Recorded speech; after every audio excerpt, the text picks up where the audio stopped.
What's up, guys? This is Eddie from Ghettoblaster. I am here with Jimbo Mathus of the Squirrel Nut Zippers. I'm excited, man. Like I was telling you just a minute ago, that I just don't want to fanboy out because I've been a huge fan of the Squirrel Nut Zippers. I've just been listening to your music, your new album. I guess we can talk about the new album that's coming out. We'd love to. Yeah, of course, man. Yeah, we pre-released it on Pledge Music Drive, and then the official release is the 23rd, I believe. It is called Beasts of Burgundy. That's out March 23rd, right? That's right. Yeah, we call it. Well, it's a street in New Orleans called Burgundy. So you know how they say everything wrong in the South, man. You know, but man, the old music, we still perform. And God, it is old now. It's over 20 years since we cooked some of this stuff up, man. So it's hard to believe. And we love the old stuff, and I've got like rearranged now with fuller band, bigger band, and then just inspired the new record to come out, man. Yeah, no, I was reading your press, and it was talk in there about New Orleans being the influence to the new album.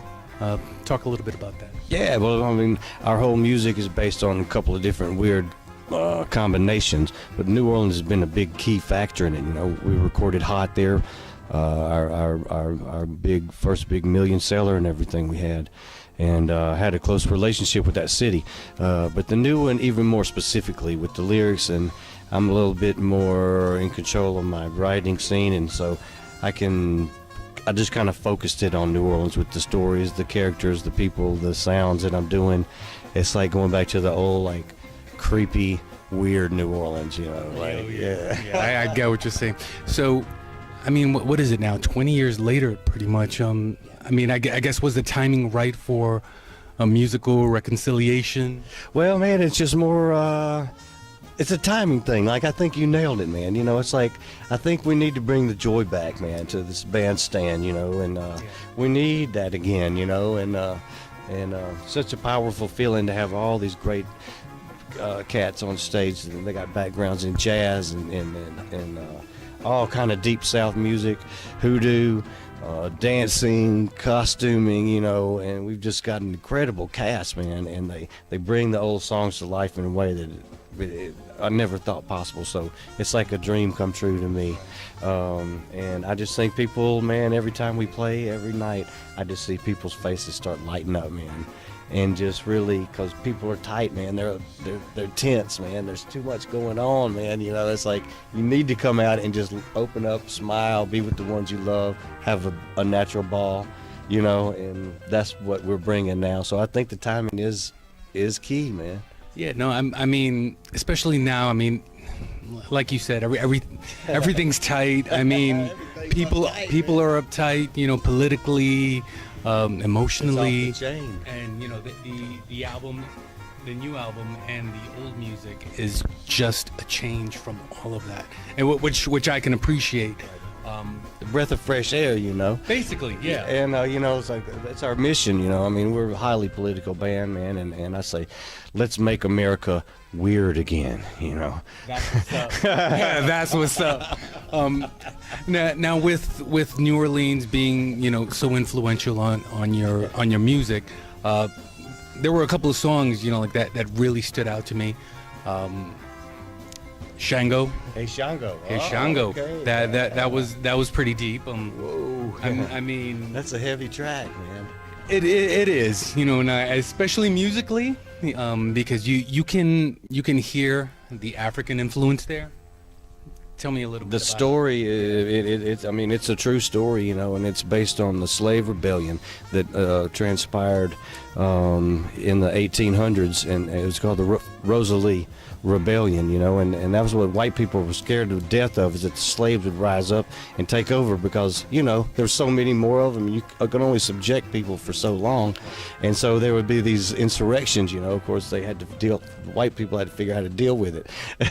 But Samba Bambura was the man's name that caused the insurrection. So it said, like it says in the lyrics, led the insurrection at the plantation at Fort Rosalie. Okay, and then this is in the days of, you had a public executioner that would, for crimes that they deemed appropriate, you would be put to death, right? Just like today. And so the executioner was also a black man, Louis Congo. And he would execute people at the, now it's called Jackson Square in New Orleans, but then it was a French name, Place d'Armes, place of arms. So it was where they kept the cannons. It was artillery or, that type of thing.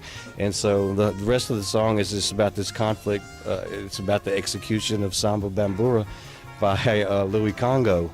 But that's a real thing, and I'm just thinking about the roots of New Orleans music. It all comes from Congo Square, they allowed the slaves to have drums and to do music on Sundays, and that's like one of the only places it was allowed to flourish. That's a big reason why New Orleans is as funky and cool as it is because the history of it.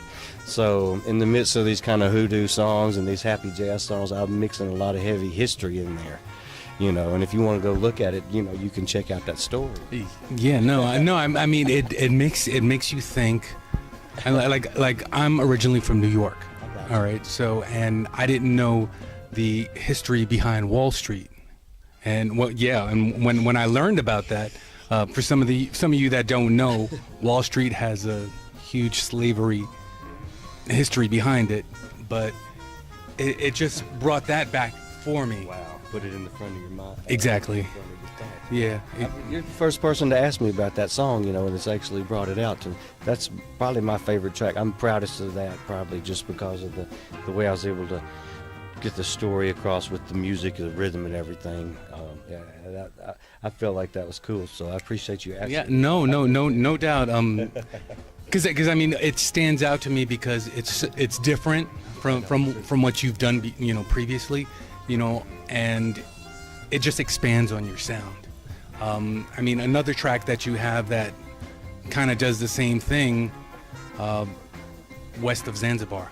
You have those Latino rhythms going on, and I can appreciate that. So how did that come about? Man, we always had the Latin flair in a lot of our music, like Hell, there's a calypso, from Trinidad. It's based on, True. It's a calypso at heart, but with the cats I got now, I can actually get more of the real flavor, the percolating, so I can bring it across better now. And that's just something, I mean, there's no great story behind it. It's like, I remember we were playing in this old vaudeville house, because we got a lot of vaudeville mixed in with all our jazz and burlesque and cabaret and all the stuff we do, calypso. And they had little names, different acts that would be seen on the vaudeville shows, like a variety show. And one of them was just said West of Zanzibar. It was probably a dance routine, or it's probably like an erotic dance routine, at a burlesque show. I always thought that's a great title for a song, man. So, I go and I just Google and see oh, where's Zanzibar? Yeah. Figure out well, they got a lot of spices there, So that's why I said, her lips like fragrant spices and flowers. They're supposed to have a great market there with spices and everything. So, songwriting to me is like a weird. It's like going in a junkyard and pulling stuff apart. Like you pull a fender off here and it fits on the chassis. And you fix the carburetor.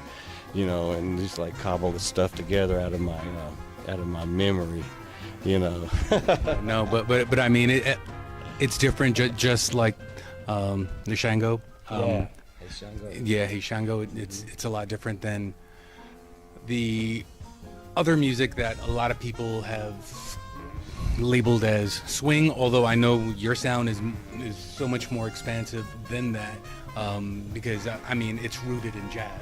True.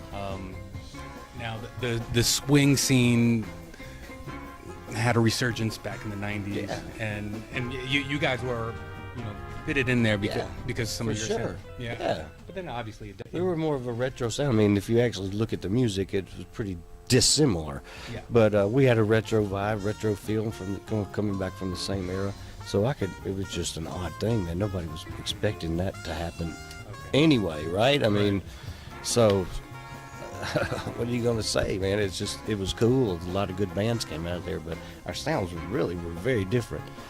Yeah. No, I mean it was different from a lot of, because a lot of the bands that came out of that resurgence were a lot of rockin'. Yeah, they're like hipster kind almost for the time. Well, but a lot of stuff is like jump blues. It's like the horn. It's a jump blues style. I mean, it's not pure swing, but that's more of like a small band swing vibe. If you look at technically what the music is, But we always had more weird theater and cabaret and different stuff mixed in vaudeville. I mean, it was all mixed into your sound and I guess into your stage performance as well. Totally, man. We got different singers. Same today. Got a great costume and tell a lot of bad jokes. Like I'm trying to take it back. Like the bad jokes are cool, man.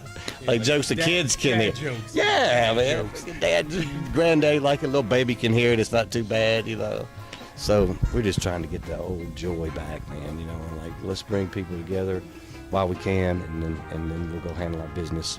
Yeah. No, I completely get it there, but I appreciate your time. Thank you, Ed. And I appreciate what you're doing. I look forward to just hearing more and listening to this album until I'm so tired of it, man. And like I wanted to say, man, it's like I didn't want to make something just for the sake of making it. I wanted to take what we had and improve on it and put something else in the catalog where it'll still be rocking and it fits in, but it moves around like you said, and the songs you asked about. So we're pushing a little bit, but it's that good old creepy, weird America, and we're still working in it. So I wouldn't do it if it wasn't gonna be banging, and it's banging, man. It really is, man. I appreciate it. You heard it here from Jimbo Mathus. Make America weird again. Thank you. That's what's going on, man. Also, want to give a shout out to Fake 4 Records. They're awesome too. They're different. Anyway, thank you, sir. Love on it, man. I appreciate your time, man, and just keep on doing the music. Peace out.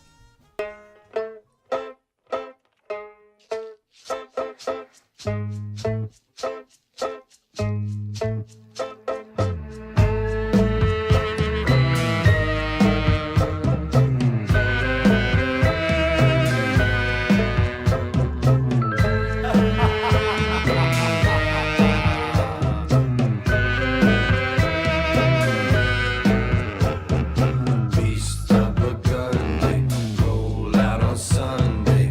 Monday slipped away, now it's too late. Tuesday's at the gate.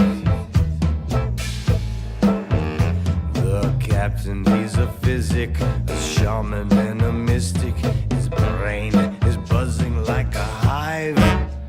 He's alive.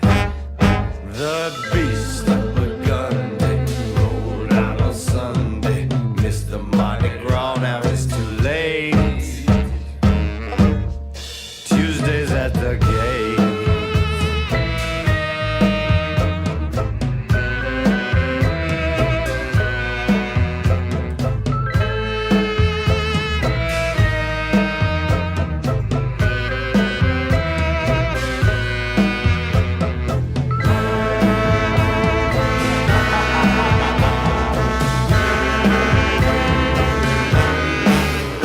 Mrs. Boofer, she's a ghost. She's with the holy host. She once was the queen of Dauphine. She fled the scene. The beast